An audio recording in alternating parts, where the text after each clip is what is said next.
प्रेरणास्पद कथा YouTube channel पर मैं धनंजय जैन आप सभी का हार्दिक स्वागत करता हूँ। दोस्तों, एक बार स्वामी विवेकानंद जी रेल से कहीं जा रहे थे। जिस बोगी के अंदर वो बैठे हुए थे उसी बोगी में कुछ अंग्रेज भी बैठे हुए थे और वे अंग्रेज संत महात्माओं से नफरत करने वालों में से थे।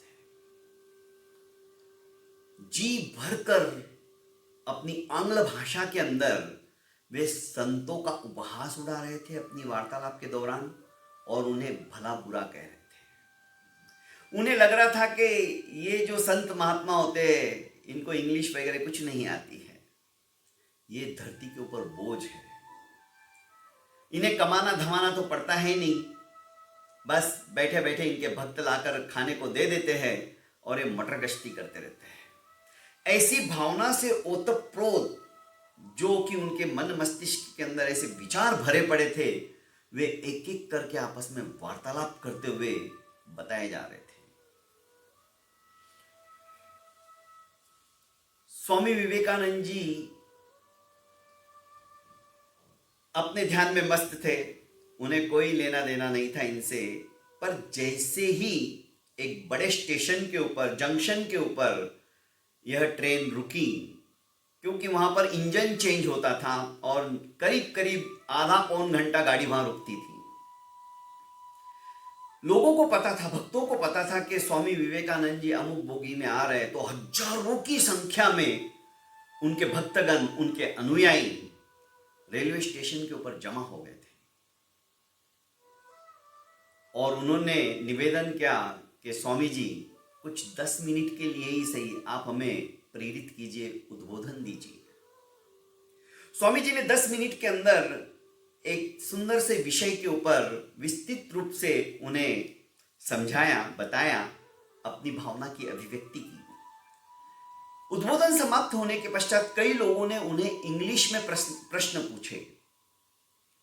उन्होंने जब उनके प्रत्युत्तर इंग्लिश के अंदर ही, आंग्ल भाषा में ही समीचीन रूप से देना शुरू किया, तो ये बोगी में बैठे हुए जितने भी अंग्रेज थे दांतों तले उंगलियां दबाने लगे। इनकी इंग्लिश कितनी बढ़िया है।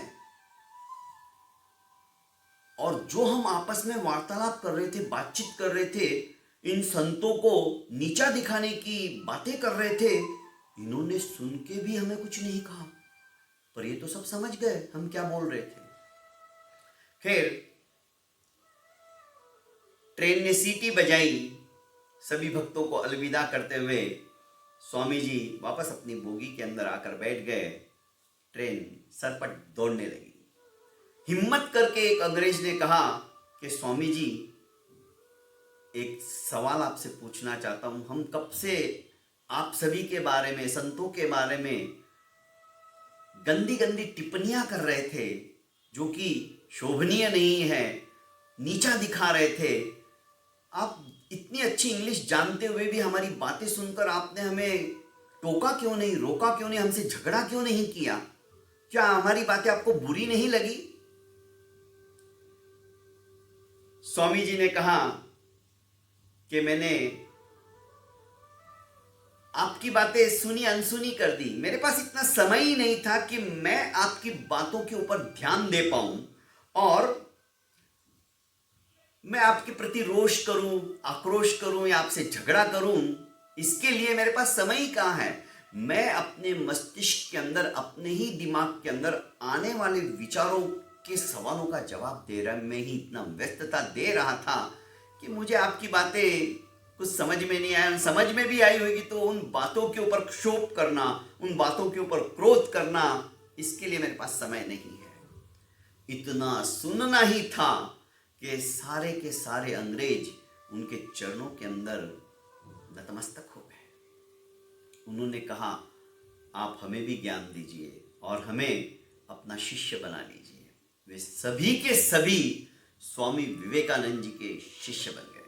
दोस्तों, कहने का अभिप्राय है, आप अपने लक्ष्य के प्रति फोकस रखते हो ना, तो कौन क्या कह रहा है उसकी तरफ आपका ध्यान जाएगा ही नहीं, और जाएगा भी तो आपको इतना समय नहीं रहेगा अपने फोकस के प्रति ध्यान देने की वजह से कि आप उनके बारे में कुछ सोच पाओ।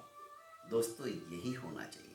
जब हम अपना एक लक्ष्य केंद्रित कर लेते हैं, अपना लक्ष्य निर्धारित कर लेते हैं, तो समझ लीजिए जब तक उस लक्ष्य की पूर्तता नहीं होती है, उस लक्ष्य की हमें प्राप्ति नहीं होती है, तब तक कितने ही विचार आएंगे और चले जाएंगे, पर उन विचारों की तरफ यदि आप अटक गए, ध्यान देने लग गए, आप अपने लक्ष्य से भटक जाओगे।